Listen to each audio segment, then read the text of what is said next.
Okay, so he broke back into the house and during the sleepover, and to do that, he pried our back door like off of its hinges practically. He bent it in half and made it so it never closed again. Tried breaking in through a bunch of different windows, breaking them in the process.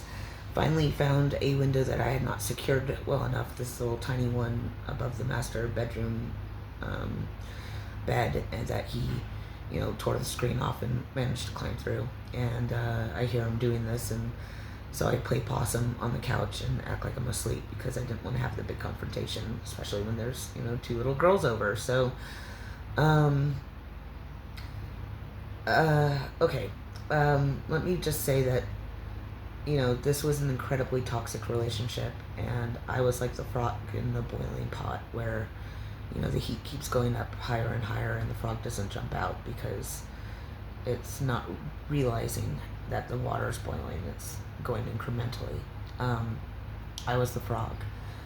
I did not realize until it was all over how abusive the situation was.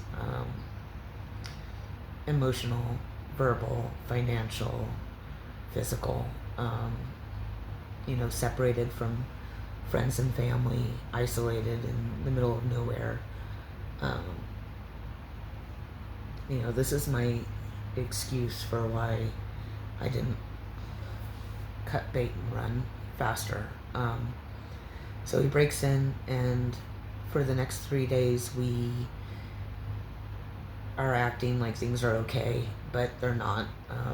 He's constantly running out to the garage to have phone calls with Sherri, and I run out and catch him, and he swears up and down that he's talking to a friend, and it's bullshit. I knew it was bullshit, but at one point I even hear him say, is the gate code the same? And then I'm like, gate code? And he's like, oh, I'm going over to my friend's house. And I'm like, yeah, your friend who lives in this tiny little 1-bedroom cabin in the middle of the woods has a gate code? I don't think so. And one time we were actually driving behind him when he was trying to go to Sherri's house, and he faked having his car break down on the side of the road so that he wouldn't make the turn right in front of us. And I mean, he just thinks I'm like, he thought or thinks I'm the stupidest person on earth. But maybe I was, because I was letting him get away with it. Because I was numb and frozen and not coping. So for another 3 days or so, it's going on like this, with him lying now and still seeing her. And I'm making dinner one night, and he's on the porch drinking and smoking and talking to a friend, like he does all the time when he's not at the bar drinking. And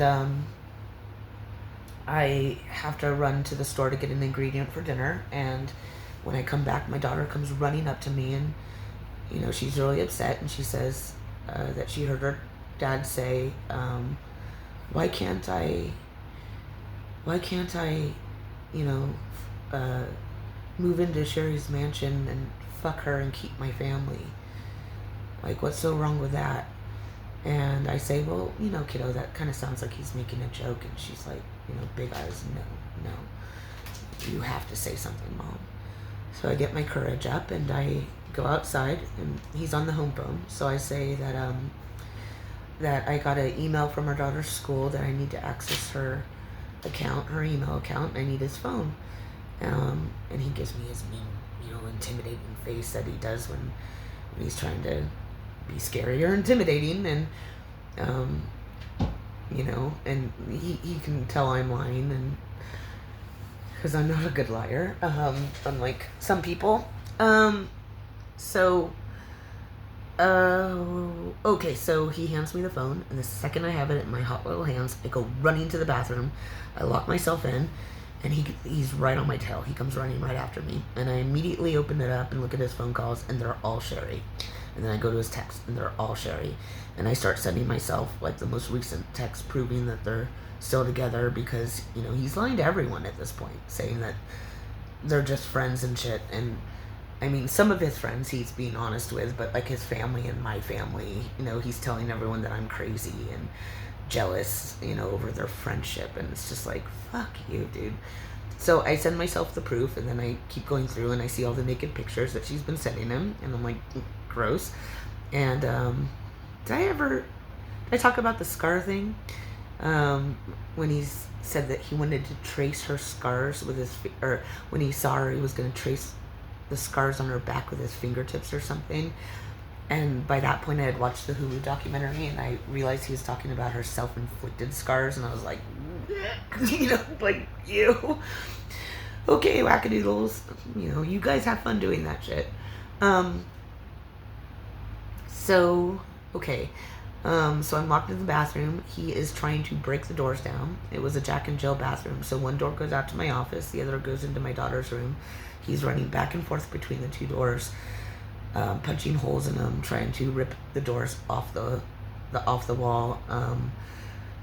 And he's succeeding. I mean, like, the doors are breaking down. And I tell him I'm calling 911. Oh, before I tell him I'm calling 911, he's saying things like, I'm going to kill you, I'm going to murder you. He's saying this because he is so afraid that I'm talking to Sherri. He thought I was calling Sherri and telling her whatever the truth about his lies are. Maybe that he knew who she was and he had talked shit about her, or maybe that he's not really a contractor, or maybe that I'm not a, or that we're still together. I mean, she knew that, so I don't know what the lies were at this point. I had an inkling because he also told me about a murder plot that they had come up with for me. So, yeah, I'll get into that some other time. I haven't even shared this with anyone. Well, that's not true. I shared it at the time, with my mom and people close to me, because I was like, if I show up dead, this is why. Do a hair follicle test and stuff, because they poisoned me, sort of thing. Okay, so sorry, that was a tangent. So he's trying to break down the doors, and he's screaming that he's going to kill me. And at one point, I try to leave through one of the doors, and he comes running back through the room, and the look on his face was murderous. I mean, it was rage, it was hate, it was rage. I honestly realized at that point, like, he wanted me dead. He fucking hated me. So I called 911, and while I called them, he's still screaming in the background that he's going to kill me. And it's all in the police report. The operator, the 911 dispatcher operator heard him. And so I basically say I want him out of the house, and that I was calling on his phone, that I will give his phone back to him if he leaves, but I want them on the line. So I open the door and I give him his phone back, and I immediately call him back on my phone, and he leaves. But on his way out, he turns to my daughter, our 10-year-old daughter, and gets in her face and says, "This is your fault." To a 10-year-old, like a freaking psycho. Shame on this guy. And the way he treated her for the next, month got even worse. So I immediately enroll my daughter in therapy. I enroll myself in therapy. And her therapist, upon hearing about that last night, actually called CPS to do an investigation, because I guess the question is, how damaged is our daughter from this traumatic event. So they do investigate, and I also have a copy of that report. And they said that as long as dad is out of the house, daughter is safe now. They interviewed our kid, they interviewed me, they interviewed him. He lied about the interview to me for months, saying that they said I was alienating her from him and all this crap. And I was like, I know that's not true, because they made it very clear that they were only closing the case because he was no longer in the home. If I had let him back in, then there would be a reason to investigate and possibly remove her. But because I had protected her, and because she made it very clear to the investigators that she feels safe with me, and is cared for by me, that it's okay, that it's over, and they closed it. He later admitted to a therapist that CPS actually told him to stay away. But to me, he's saying oh, my friend Rob was there and they heard, he can tell you everything they said. And I was like, are you sure they're not, that you didn't hear what you wanted to hear, or that maybe the woman made like non-committal like while you were talking. You interpreted that this one way, but no, it turns out he was just lying about it later. Okay, so he leaves, and I call his dad, and it's really late for his dad. And I say, heads up, he's probably gonna come to your house. Things are over. I'm not like it. There's no fixing this, because his dad kept saying, "Let me talk to him and I'll fix this." And I was like, "Nope, this is it. It's done." 2 hours later, his dad calls me back and says, he's not answering the phone and I haven't seen him. And I was like, "Oh, okay." Big guess to where he went. And then about an hour after that, I get a call from Phony's number, and it's him, and he is so drunk he can barely string like 3 words together. And when I hear how drunk he is, I start laughing, and I'm like, oh my god, you got even drunker, you pathetic fool. And he's going, oh, you're doing drugs in front of our kids. I'm going to tell the cops you're doing drugs in front of our kid. And I'm like, what are you talking about? Good luck telling the cops anything. And I basically was like, please call the cops. Like, I'd love for them to hear you like this. Turns out he actually did. Just hilarious. Oh my god. And then he said something about how he's coming back, and I said, if you show up here, I have one of your guns and I'm not afraid to use it. And I meant it. Like, I don't think I would have killed him, but I wasn't going to let him kill me. And then, he crowed, oh, I've got you on tape, I've got you recorded saying you're going to kill me. And I'm like, no, but, you said you were going to kill me a bunch of times tonight, and I'm not going to let you come over here and hurt me. So, don't show up. And I got like 3 more calls from them, and the whole she doesn't drink thing, okay, because at one point she says, hey, I hope nothing happens to your daughter, and he laughs. And I'm like, did that bitch just threaten our child? Like, what in God's name? And he goes, no, she's saying she hopes that you don't hurt our daughter. And I'm like, why would you laugh over anyone hurting our daughter? You sick fuck. Like, I keep having this whole, like, what bizarro world am I in moments with him. Like, he's never been a great guy, but, like, he wasn't deranged until he met Sherri Papini. So he literally moved immediately into her house, came and got the dog, and did not take the dog to her house, dropped the dog off at his parents' house. So he didn't just abandon the kid, me, he also abandoned our poor fucking dog, who he still doesn't have, and who, like, the dog, his mom goes around town complaining, oh, I have 4 dogs, and whatever. So, okay, so he moved in with her immediately. That night, before he took, came back and got his stuff and took the dog, that night I got a call from a number I didn't recognize, and it was a girl saying that she's Sherri's best friend, Nikki, and she said all the same stuff Tony did about how Sherri's like a victim's advocate now, and she's a great person, and she's afraid of Tony, and does she need to worry that Sherri's going to be raped by Tony because she doesn't like him, and she's only, and I'm like, what do you mean she doesn't like him? I saw the messages, like, what are you talking about? And she's like, oh, well, she only let him, oh, and I'm saying, why would she let him in if she doesn't like him? And she's like, because she's afraid, and she's trying to help him and all this crap. And I'm like, I'll just post the call so you guys can hear it, because by that point, after he said recording things, I started recording things. So I recorded the call, and it's just crazy. And I guess it's the same girl who's in her fake docuseries, I guess her jailhouse friend. But poor Nikki, she seems like she actually has a good heart and good intentions, and she's just another person getting taken advantage of by Sherri. Okay, so that was the night he left. He was horrible right off the bat. Every time he would try to talk to our daughter, he would scream and yell at her, because she didn't want to see him, and the counselor was telling me to respect her wishes. And So the first couple of weeks, like he'd want to see her, and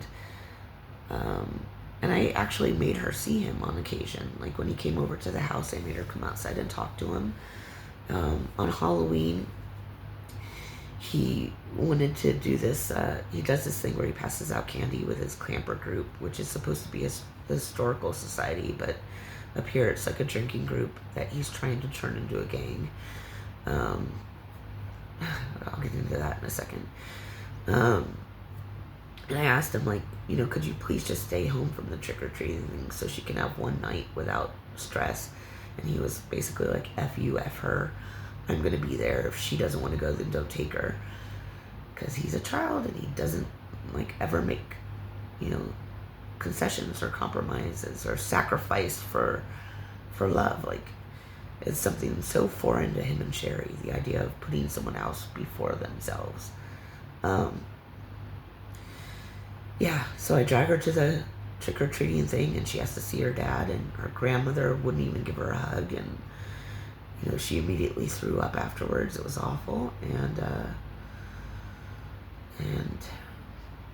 yeah, and then I started finally protecting her and listening to the therapist and not forcing her to see him and not letting him intimidate me with the whole, like, you kidnapped our kid alienation bullshit, because I didn't. She was in the same school. I did everything in my power to keep her in the school that was 20 miles away from her house, even though I didn't have a working car. The only vehicle I had was this old truck that he didn't even drive anymore. It had 300,000 miles and only 2 working gears. It only drove in second gear and reverse. And I still managed, without a job, without a house, without any income from him, to get her to school every day, 20 miles away. And then once we got kicked out of the house, 20 miles from Reading to get to her school as well. I kept, so we got kicked out of the house, and he didn't come to help us move anything into storage. So it was me and 2 of my lady friends who went from being acquaintances that I, knew through the local theater up here. I directed a kids play and have been in plays with my daughter because she's an incredible actress. It's definitely her passion. So I made it happen by joining the theater group up here for her. But I met these 2 women through that group, and they turned into really great friends once Tony left. So they helped me move, and he didn't come to help at all. And the next day, we had left behind a couple bags of my daughter's clothing.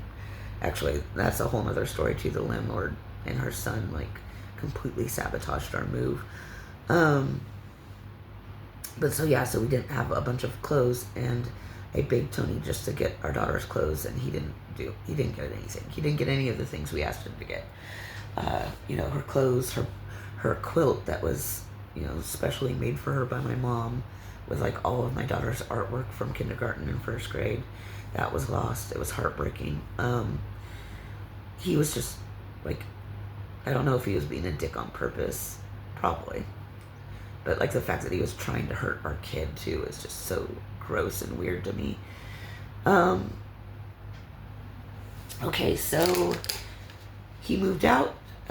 We get kicked out of the house. I am now homeless with 2 cats and a kid, and I'm doing everything I can to keep her in school and in her school, and keep the cats with us so that she would at least have, 2 stable things that she cared about.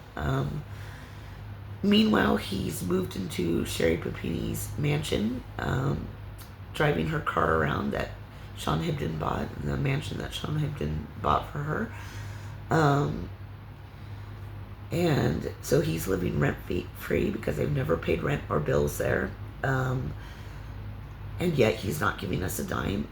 And I am literally fighting tooth, nail, and claw to keep us afloat. And I did. I kept us sheltered. We were in hotels when I couldn't afford hotel.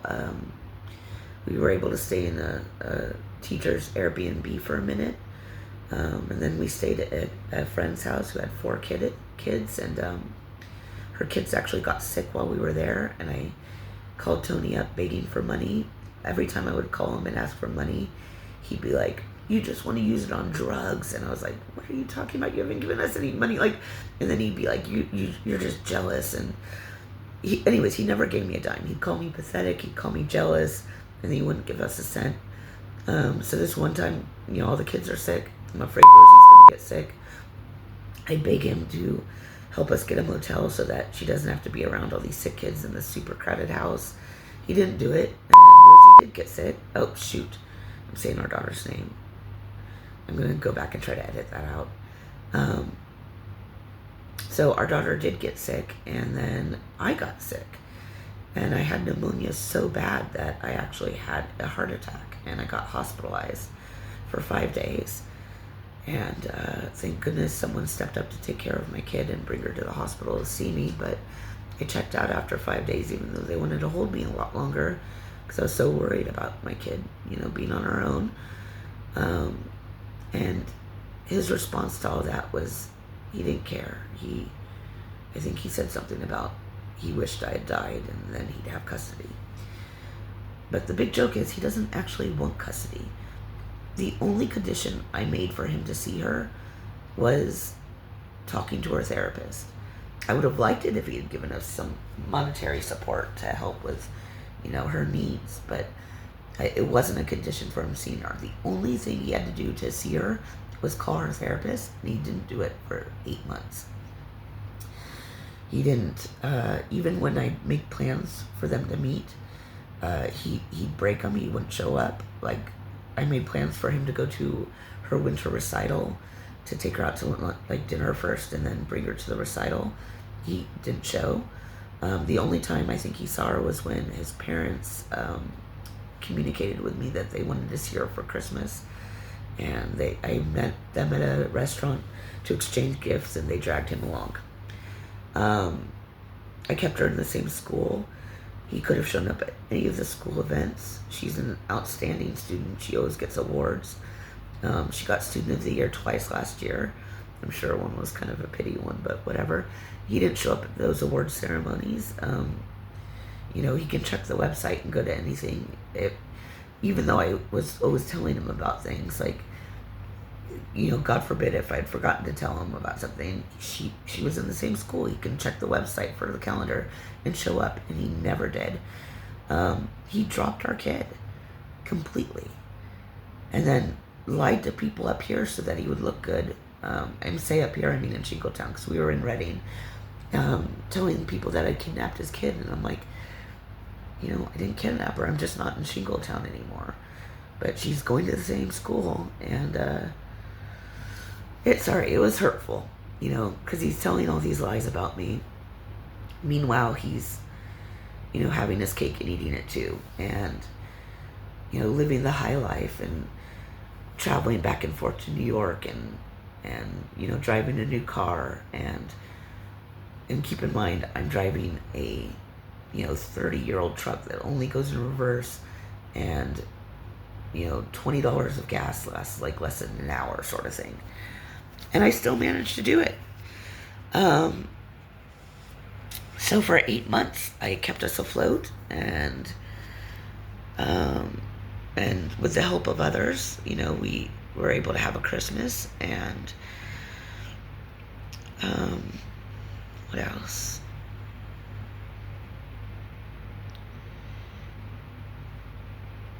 And then out of the blue, he sued me for custody, and that was when I finally broke my silence.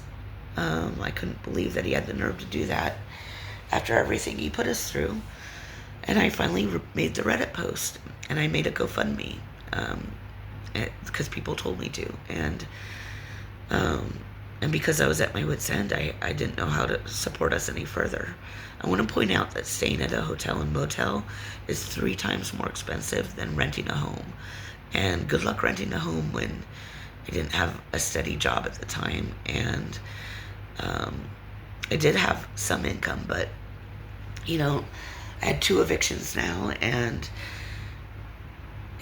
you know, I'm trying to make ends meet every day, and not, you know, I didn't have enough to like do a first and last month's rent and everything. So yeah, so I made a GoFundMe and I posted about it on Reddit, and that's when he declared war. And so we've been we've been in a custody battle. He and Sherri started stalking started stalking my daughter and I, trying to find out where we were staying and calling places, pretending to be the police and intimidating people. And I can't tell you how many times he's called CPS. It's gotten to the point where they just laugh at him. He did finally start seeing our daughter's therapist, but then he promptly lied to her and told her that he was a co-owner on the house that he was living in and all this other crap, to try and pretend that he's not getting evicted from the home they're staying at. He called every county service there is, because he didn't know, you know, what we were getting, aside from, I'm sure he figured out, food stamps. And he called every single county service and told them that I was committing fraud, so that I would have to like triage everything and go through all these investigations, which, by the way, I did and got cleared. And yeah, and now it's at that point where I think everyone knows he's a liar, which is great, but it's still frustrating. I got hired at a place, and he called the place and told them I was a thief. Meanwhile, while I'm dealing with the custody battle with him, Sherri Papini filed a restraining order against me and then tried to sue me for defamation.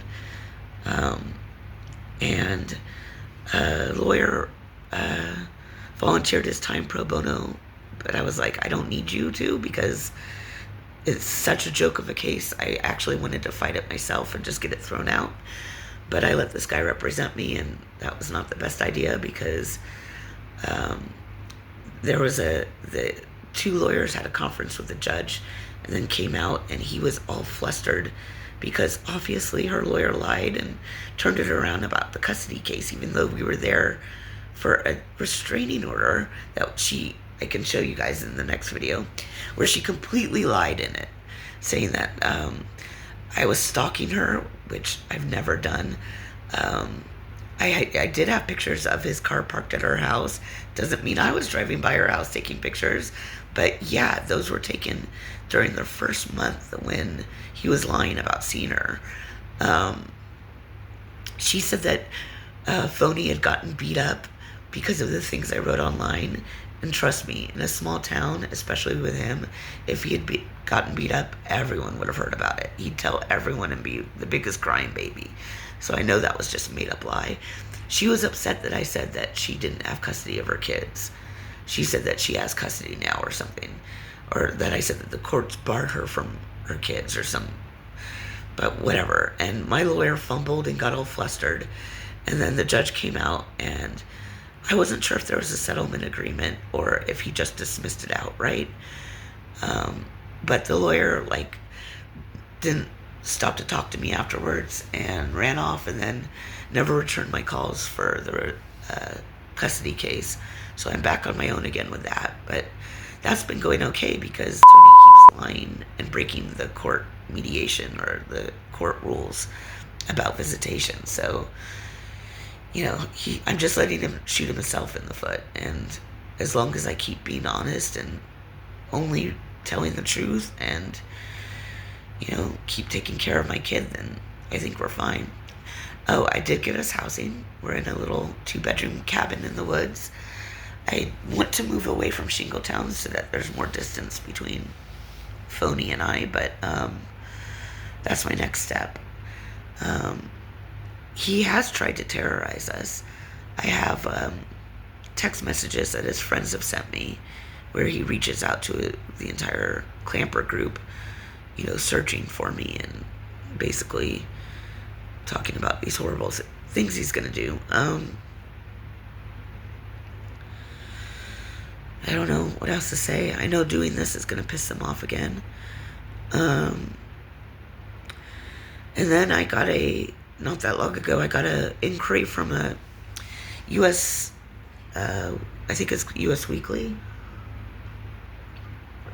per Us Weekly magazine, where Sherri Papini said that, we were split up when she met my partner, and said that it's so, like, pathetic and sad that I want something from him, and that I just need to get a job and move on. And I'm like, bitch, I've moved on. I don't want him. I'm glad you have him. Thank you for taking out my trash. Thank God. But don't tell people how to behave when you've been a shit person who hasn't supported herself in 10 years? I mean, when's the last time you worked? And we know that whenever you have money, you don't spend it on your kids. You spend it on yourself. I've sacrificed for my kid. My kid had no idea we were poor until we were homeless. She thought we were rich. I throw 2 parties a year for my daughter because her birthday's around Christmas. So every year I throw a very merry unbirthday in the summer, and we call it the Kid Olympics. And all year I save up money and I buy toys, these amazing prizes for kids, like stuffies and Lego sets. And we have all the kids in our class and kids from our, drama and baseball come out, and we set up a Kid Olympics in the park. And the kids get to take home first prize, second prize, third prize. Basically, everyone will win first prize over something. And, we do 3-leg races and, egg races and balloon races and balloon tosses and water balloon tosses and, the thing where you hold, like, the orange under your neck and transfer it and run. Like, I'm a good mom. My daughter, before she started kindergarten, could read and write, and that's because we played school all the time, and I taught her how to do all those things. The fact that this woman is now trying to get my kid, or the fact that he only wants my kid because she's got this fantasy that she's getting her daughter back, and that he broke the court order and introduced our daughter to her quote-unquote stepmom.